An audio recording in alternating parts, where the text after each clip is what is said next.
Listen, imagine a predator that evolved specifically to hunt human children, stalking through bright summer sunshine, not lurking in the comfortable darkness where monsters are supposed to hide. It doesn't use claws or brute strength, but something far more twisted, an insidious weapon that targets the very foundation of human society, turning our greatest strength into our fatal weakness. This isn't some ancient forgotten beast, but a hyper-specific terror from modern Japanese folklore, a local legend whispered with genuine dread, known as Hasshaku-sama, the 8-foot woman. And once this towering figure quietly sets her sights on you, the game begins. And here's the truly terrifying part. You only get one night to survive. But what you're about to hear isn't just another ghost story meant to give you cheap thrills. It's a deep psychological dissection of a predatory threat that operates like a virus. We're treating this legend as a clinical case study, a detailed blueprint of a recurring outbreak that one terrified community has managed and contained for generations through brutal trial and error. So today, we're not telling a simple horror tale. We're performing a forensic autopsy on what can only be described as a perfectly evolved psychological parasite that feeds on human instinct. Our case file almost always begins the same deceptively peaceful way. A young child visiting grandparents in a remote, half-forgotten corner of the Japanese countryside during summer break. The air is thick with cicada songs. The world moves slow and safe, wrapped in that comforting blanket of nostalgia and the warmth of a family home that remembers you. From the porch, relaxing on tatami mats, the boy spots a strange woman wearing a white dress and impossibly wide-brimmed hat, standing just outside the garden hedge, completely still. He notices her truly impossible height, a detail his mind tries to dismiss as some trick of the intense summer heat, just a fleeting distortion in the shimmering air. Then he hears it, a deeply unsettling sound that seems almost mechanical. A deep, masculine voice repeating this bizarre series of syllables. Po, po, po, po, po.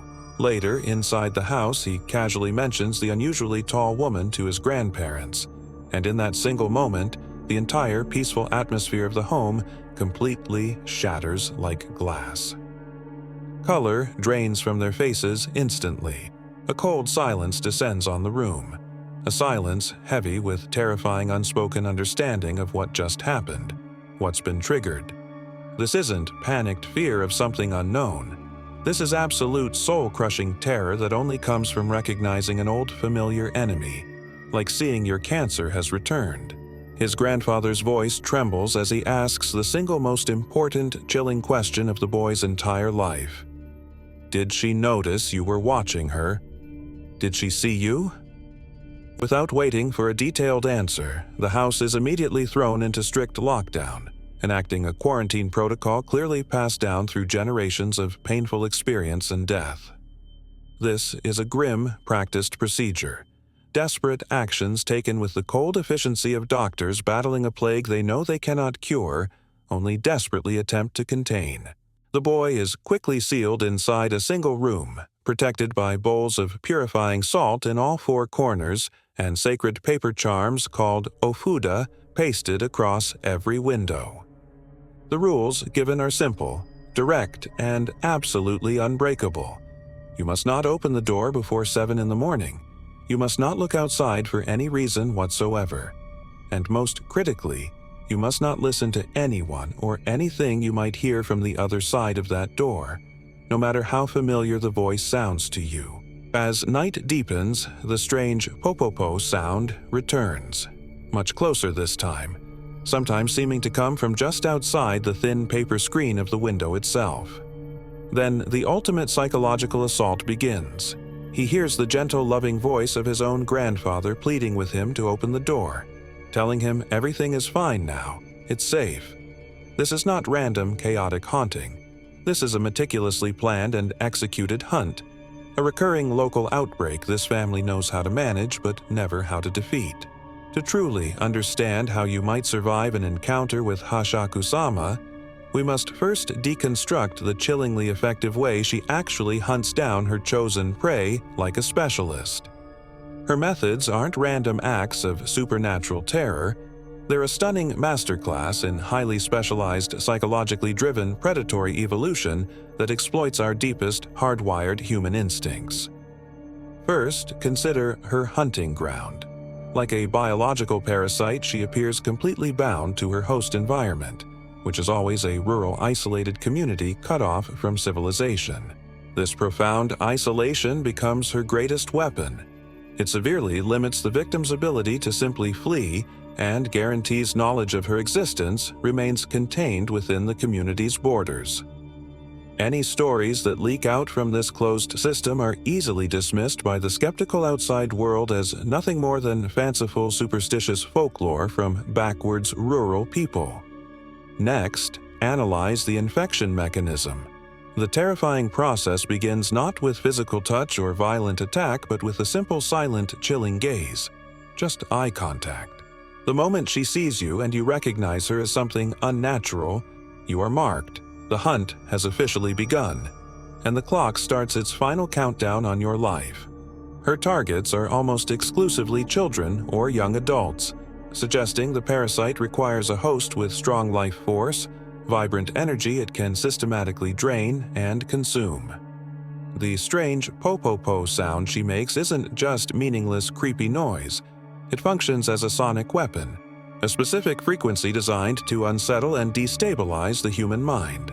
It announces her ominous presence and begins the critical process of breaking down the victim's psychological defenses long before the true hunt has even properly started, softening you up.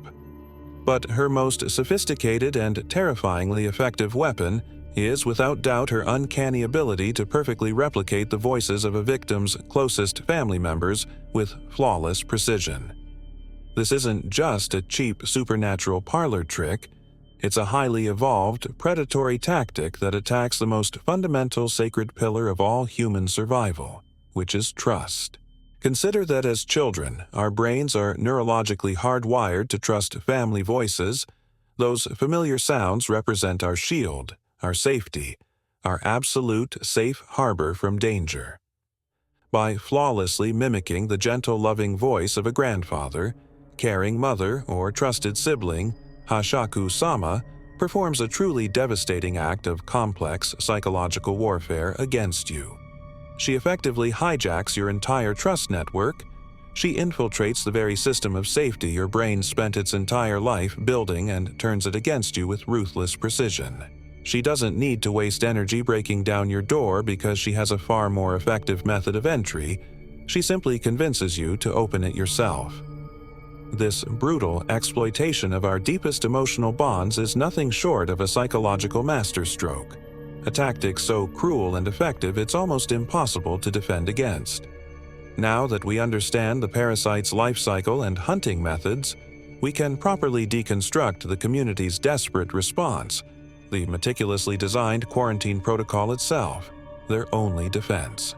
Every single rule, every charm, every piece of advice given to the victim is a countermeasure born from generations of tragedy and the painful process of trial and error.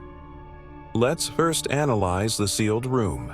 The newspapers taped over windows and locked door aren't just there to create a simple physical barrier against a towering monster. The room's true purpose is to function as a makeshift sensory deprivation chamber, a Faraday cage for the human soul designed to sever the crucial psychological link between parasite and host. By completely cutting off all sight and sound from the outside world, the protocol attempts to starve the entity of the one thing it truly feeds on: your escalating fear. Next are the bowls of salt placed in the room's corners. In many cultures worldwide, salt is a powerful ancient symbol of purity and spiritual protection against evil. But psychologically, these ritualistic elements serve a far more immediate, practical purpose. They provide the terrified victim with a desperately needed sense of control and agency over their fate. In a situation where the victim is rendered completely powerless, these small rituals become vital mental defense mechanisms just as important as any physical barrier could ever be. Then we consider the community's role. The legend speaks of small stone Jizo statues lining the village borders which are said to keep Hasshaku-sama contained within that area. We shouldn't view these statues as some magical prison. It's far more useful to think of them as a community firewall, a mutually agreed upon psychological boundary for the infection. The community doesn't try to fight her directly. They learned through bitter experience they cannot win. Instead, they manage her, contain her, and quietly sacrifice to her when necessary. Finally, there's the last and perhaps most important rule of all. After surviving the night, the victim is placed in a car and must drive away without stopping. And never, ever return to that place. The warning to never look back is a profound lesson in trauma management you need to understand if you want to live. To look back, to return, is to willingly re-engage with the source of trauma, to allow the parasite a second chance to latch back onto your mind and finish what it started. In the past, you could escape the terrifying reach of Hasshaku-sama by simply leaving the physical boundaries of her village. But what happens when the village becomes the entire world? The horrifying truth of our modern era is that this ancient psychological parasite has escaped its physical prison. It has mutated and now thrives in a new hunting ground. The internet and the terrifying figure of the 8-foot woman has evolved into the disembodied anonymous threat of cyberbullying, online harassment, and the suffocating pressure of viral cancel culture. The chilling parallels between the ancient legend and our modern digital lives are impossible to ignore once you see them, and they reveal a deeply unsettling truth about us. The initial infection, the chilling gaze of the monster, is now a viral mention, a dog pile, or being ratioed on social media, which instantly paints a target on your back. The parasite's most dangerous weapon, the mimicked voice weaponizing trust, has mutated into modern threats of catfishing, deepfake scams, and malicious AI-generated profiles impersonating loved ones. These new digital predators also mimic the people and institutions we trust, not to lure you from a physical room, but to lure you into giving up your data, money, and peace of mind.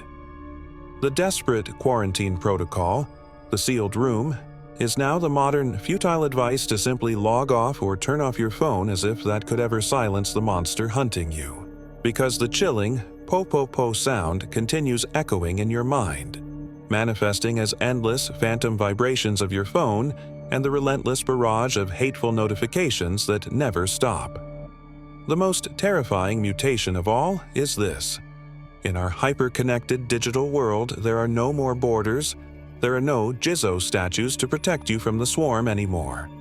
The stalker can now follow you anywhere on the globe, into the safety of your own home, through the screen you carry in your pocket every single day. The quarantine has fundamentally failed, and we're all living in the village now. There's nowhere left to run, no safe room to hide in until morning comes. The ancient legend of the 8-foot woman was never just a story about a tall ghost wandering the countryside. It has always been a sophisticated blueprint for survival in a predatory world. It teaches us that some terrifying threats cannot be defeated, only managed and contained. It warns us about the fragility of trust and the devastating power of psychological warfare. But most of all, it leaves us with one final deeply disturbing question for our modern age. In a world without any borders, where can you possibly run when the monster knows your name?